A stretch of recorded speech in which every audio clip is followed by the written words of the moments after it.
આજરોજ ખેડા જિલ્લા કોંગ્રેસ અને નડિયાદ શહેર કોંગ્રેસ દ્વારા ધરણાનો કાર્યક્રમનું આયોજન કર્યું છે। વર્તમાન પરિસ્થિતિમાં જે રીતે મોંઘવારીએ માજા મૂકી છે, 2014 પહેલાં યુપીએની સરકાર હતી ત્યારે આ દેશના વડાપ્રધાન જે અત્યારે છે એ મુખ્યમંત્રી હતા અને મુખ્યમંત્રી હતા ત્યારે મોટી મોટી વાતો કરતા હતા અને ખોટી જાહેરાતો કરીને સત્તામાં આવ્યા છે। અચ્છે દિન લાયેગે, અચ્છે દિન લાયેગે। આ છે તમારા અચ્છે દિન।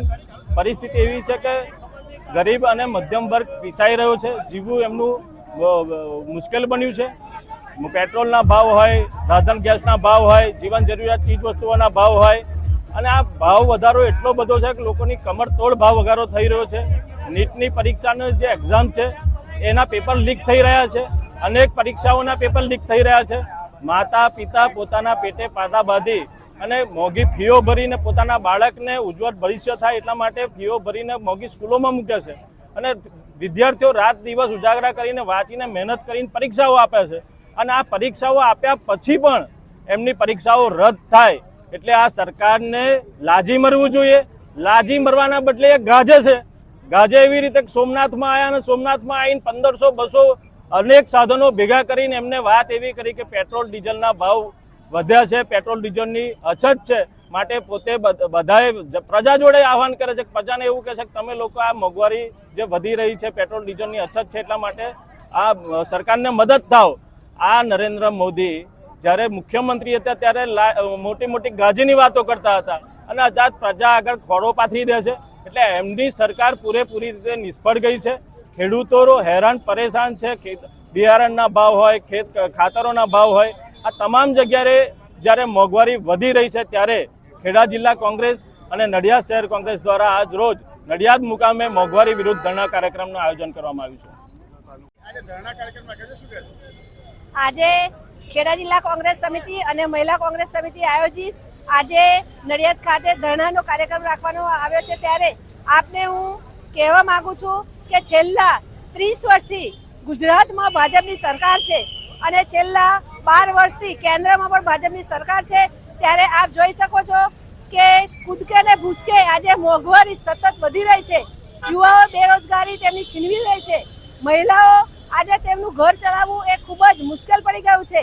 આજે તમે જોવો છો કે આજે અમે જે પ્રદર્શન કર્યું છે તેમાં ગેસના બોટલો આજે બેનને માથે મૂકી અને આજે મોંઘવારીના સંદર્ભમાં ગરબા પણ બહેનોને ગાવા પડ્યા છે। તો ગાંધી અને સરદારનું આ ગુજરાત છે અને ગાંધીના સરદારને ગુજરાતમાં મોંઘવારી, ભ્રષ્ટાચાર અને ખૂબ જ ભૂમાફિયાઓએ પણ માજા મૂકી છે। આજે ખેડૂતો તેની ખેતીનો ભાવ જ્યારે તે પાક તૈયાર થાય છે ત્યારે બજારમાં વેચવા નીકળે છે ત્યારે તેની ઉપજના પૂરતા ભાવ મળતા નથી। મહિલાઓને આજે ગેસના રાંધણના ભાવ આજે ખૂબ જ વધી ગયા છે અને જે 15 દિવસે ગેસનો બોટલ મળતો હતો તે આજે 45 દિવસે મળતો થયો છે। આજે તમે અનાજના દરેક ભાવ, તમે કઠોળના ભાવ જો, અનાજના ભાવ જો, તેની પર પણ ખૂબ જ વધારો થઈ રહ્યો છે। યુવાઓની વાત કરો તો યુવાનો ભણી ગણીને તૈયાર થાય અને જ્યારે પરીક્ષા આપવા જાય છે ત્યારે આ સરકારની અંદર 25 વખત પેપરો ફૂટે છે પણ હું આપના માધ્યમથી એ કહેવા માંગુ છું કે ખરેખર પેપરો ફૂટતા નથી પણ આ બેરી મૂંગી ગુજરાતની અને કેન્દ્રની સરકાર યુવાઓનું ભવિષ્ય ફોડી રહી છે। ત્યારે વધુ ના કહેતા દરેક ક્ષેત્રની અંદર આ સરકાર તેમના જે નિર્ણયો કરે છે તે નિર્ણયોમાં ફેલ ગઈ છે। અડધી રાત્રે તેઓ નોટબંધી લાવ્યા, અડધી રાત્રે તેઓ જીએસટી લાવ્યા અને લોકડાઉનની અંદર તેમણે લોકોને ઘરની અંદર પૂરી દીધા અને દરેકને દેશની અંદરથી મોદી અવાજ કરે કે દરેક દેશની અંદર દરેક વ્યક્તિ તેને ઘેર ઘેર દીવા કરે, દરેકને થાળીઓ ખખડાવવાની સૂચના આપી પણ ખરેખર થાળીઓ ખખડાવી અને તેમણે દેશને પાયમાલી તરફ ધકેલી દીધો છે અને દેશની અંદર ગુંડાગર્દીનું પ્રમાણ વધી રહ્યું છે। ત્યારે આજના સ્પર્શકે વધુ ન કહેતા અપેક્ષા રાખીએ કે આવનારા દિવસમાં પબ્લિક આ સરકારને ધડમૂળથી ઘર ભેગી કરે। જય હિન્દ, જય ભારત।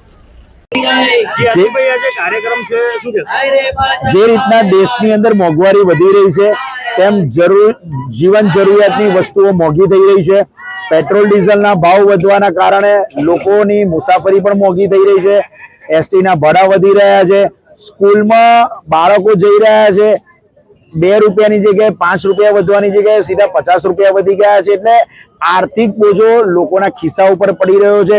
અનાજ, કઠોળ, શાકભાજી, ઇવન દૂધ જેવું દૂધ પણ મોંઘું થઈ રહ્યું છે.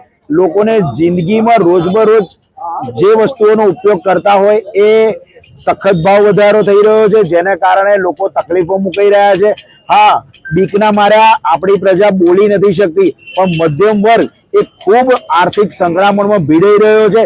આ એવા વર્ગને મોંઘવારી નડી રહી છે કે જે વર્ગ સવારે ઉઠી અને સાંજે કમાવા જઈ રહ્યો છે, કે સાંજે એનાથી ગુજરાન કરી રહ્યો છે. આ એવા વર્ગને મોંઘવારી નડી રહી છે કે જેના બાળકો સ્કૂલમાં ભણી રહ્યા છે અને જેને ફી ભરવામાં તકલીફ હોય તે અત્યારે પેટ્રોલ ડીઝલના ભાવ વધવાને કારણે તેમને ટ્રાન્સપોર્ટેશન પણ મોંઘું થઈ રહ્યું છે. એટલે સરકારે વિચાર કરવો જોઈએ, મોંઘવારી ઘટાડવી જોઈએ.